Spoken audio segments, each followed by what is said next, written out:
So he was very prolific. This is a man who, his name was James Howie. He worked in Degema. That's all we know about him. We don't know what he did specifically. But his album is now housed in the Maritime Museum in Liverpool. And we had the pleasure of seeing that album, and I have photographs from that album. In fact, I'm now going to show you the album from cover to cover, so that you can see the range of photographs that J.A. Green took.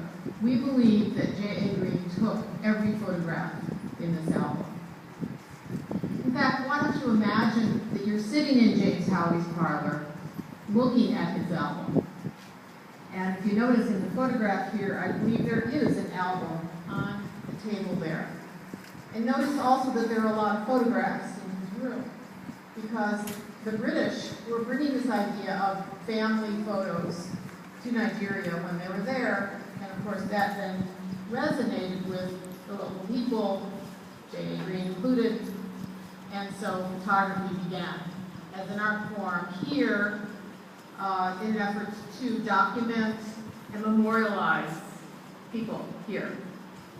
So I'm going to take you through, I'm going to walk you through this whole album. There's 53 photographs in it. We'll move slowly. As you go through it, you will see these themes. These are the themes that we have concluded are the major themes in his photographs. First and foremost, portraits. Portraits of the British, like the one you just saw of Howie in his studio, and portraits of local people, the Bonny, Africa, Calabari, and so on. Environment, a lot of photographs of the environment. Landscape, water scenes. Watercraft, boats, both European boats and African boats. Architecture. Now, when we're talking architecture, we're talking both African, but mostly British architecture. Building the structure, they were building structures that were part of this new initiative, this effort on their part to sort of lay claim to this area and, if you will, call it home. And if we can go back to this photograph, he really has made himself comfortable in Degema, bringing his own British material culture there to make him feel at home. Industry, another topic that we see in his photographs. And the industry is, of course, the European industry with Africans helping, such as the making of palm oil and the packaging of palm oil, but also local industries, craft industries, weaving, basketry, ironworking, and the like. Ritual and performance. He photographed some ritual activities or individuals who engage in ritual activities, like priests, local priests. Some masquerades, not many, but some. And then finally, and this is a really interesting category of his photographs, he did what I call staged photos, where he would take 4 or 5 individuals and sort of stage them, almost like they're on stage in a play, and then he would photograph it. So look for these themes as we go through this album. Here's the front of the album. Inside is written, the album belongs to A and A Howie. Those were his daughters, who we learned never married. They were 2 spinsters who lived in Brighton. And when they got old, they sold the album to the Maritime Museum, and that's how it ended up there. Begins with this portrait. And by the way, take notes as you look at these. If you recognize any of these portraits, you must write that down and let me know afterwards. I have yet to determine who this man is. I'm pretty sure he comes from New Calabar, Calabari area. This is a real signature type portrait for him. It shows all the qualities that he embodied in his photographs, the sense of symmetry, the sense of pattern, and balance and order.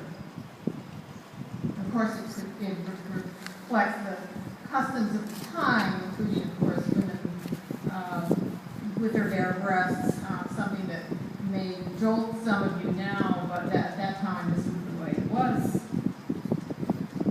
Another portrait of a man he's from Bonny, and that's Jack. And his many wives. Many. Women washing clothes. And they're washing clothes at the Bonny well. There was one well originally in Bonny. We talked a lot about it when I was in Bonny the last few weeks.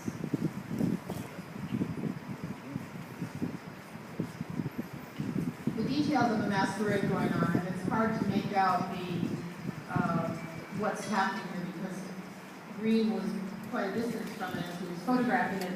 And I want you to notice in this photograph that Green seemed to have been standing on a platform to photograph it. So he created that perspective. He realized in order to capture this as best as he could, he needed to get up high and photograph it. Portraits of the British.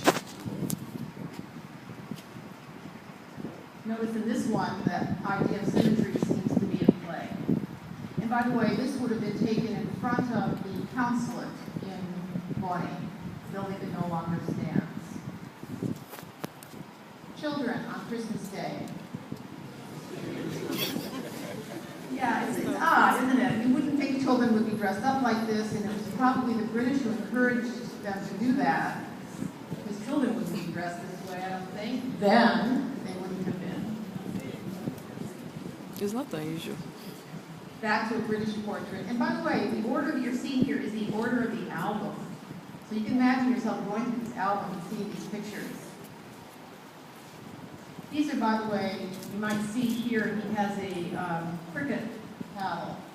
So this was a cricket team. The British organized their own cricket teams so that they could have some fun and relaxation. And this is Howie here. A man fishing in the Bonny creeks, possibly.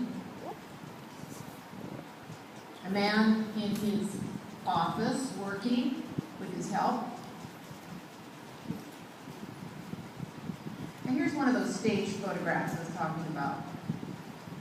Very curious. Not natural. Some kind of narrative going on. Who knows what Green was compelled to do in this. I don't think it was Green himself who conceived of the narrative, but he may have been prompted to do something of this nature. And we know that these kinds of photographs then ended up in publications. Beautiful Bonny landscape. There's a woman down in the lower left here. I saw landscapes like this when I went to the villages. Not in Bonny Island itself, but in the village that you see lush landscape like this. Many views of the shoreline with buildings. He had to have been on a boat out in the water to take this photograph. Another staged photograph. Although with some indicators of things, practices that were known in this area, including the iron breast rings on the legs of women who are going through their coming of age, the Iria ceremony. I'll be coming back to this photograph later. Gigs.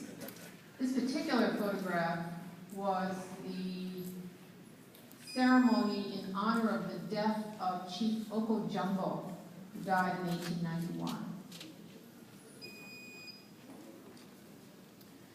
The consulate.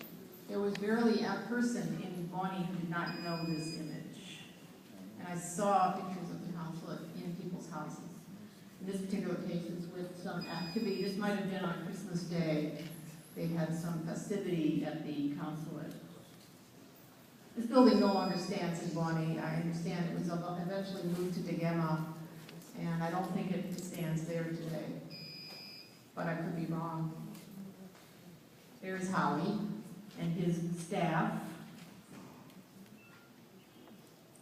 shrine. The shrine doesn't come from Bonny, it probably comes from the Abibio side. It's been labeled as Kwa Ibo. Military. The British were training Hausa people mainly over in the Cross River area to be soldiers, and they were using them for their purposes. I don't know why this man is sitting in between the legs of this white officer. Very odd construction. There's the photo we saw before of Howie, another landscape. Seascape. This is a factory that would have been one of many factories the British built. There were merchants who were setting up factories and selling goods. Unilever, you may have heard of, or UAC was one of them. Oliphant, John Holt. Some of these buildings still stand, most don't. I was in Bonny, we saw the remains of some of the buildings. There's one of those staged photographs again. Although it's interesting, I showed this photograph to many people, and the first thing they notice, well, what do you notice when you see this photograph? The enlarged, Very yes, enlarged. extended stomach. These children are not eating well. Kwashiorkor. Market scene. Now this is a chief not from the Ijaw area, but from Cross River. Chief Archibong. You might know that name. It was a custom in that area to do photographs with the backdrops of European type decor. Another beautiful portrait by Green of a man I guess who identified. I'm interested in cloth, as we learned from the introduction, and you can see the women are wearing plangidi. They're wearing popo. They're wearing edekite. And he's wearing Donny. This is the chief from Okrika. I just learned this morning that he was incarcerated in Negema. Chief Ibani Chuka from Okrika was incarcerated and taken to Negema. And this photograph is from there. And that explains to me, number one, why he's really not being presented here as a chief. Chiefs don't tend to want to be photographed this way. Very informal. He looks a little slovenly here and maybe not very happy. And also the architecture puzzled me.